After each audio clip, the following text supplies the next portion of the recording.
voici dans la carrière de granit de Misery. Misery, on pense que la première exploitation a eu lieu à la moitié du XVIe siècle. Grosso modo, elle se trouve juste après la butte de Sainte-Anne, là, après le quai de la Fosse, donc on tombe sur la butte de Sainte-Anne.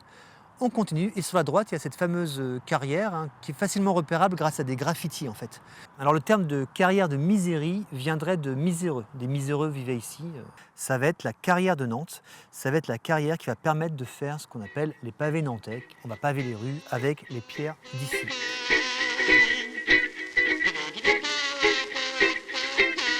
Et un beau jour, au début 1900 à peu près, un brasseur burgelin va s'y installer. 5 ans plus tard, il est rejoint par 2 autres brasseurs, Rothenbach et Schenthofer. Et les brasseurs de bière ici, là, vont être installés ici, vont cohabiter finalement avec les casseurs de cailloux pendant des années. Ces brasseries vont perdurer tout au long du XXe siècle. Et la dernière que l'on connaît, que les Nantais connaissent, elle s'appelle La Meuse, qui va fermer dans les années 80, au milieu des années 80.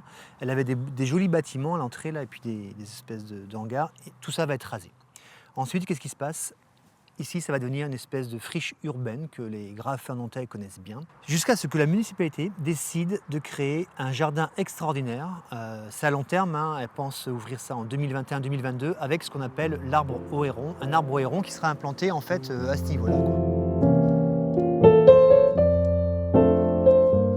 C'est une carte postale très très rare puisqu'il y a 2 ou 3 cartes postales qui existent de cette carrière. Et ce qui est intéressant, c'est qu'on voit ici des pavés qui vont servir à paver les rues Nantes, mais aussi à reconstruire le pont de Pirmil. Le pont de Pirmil en 1924 va s'écrouler à cause de la force de la Loire.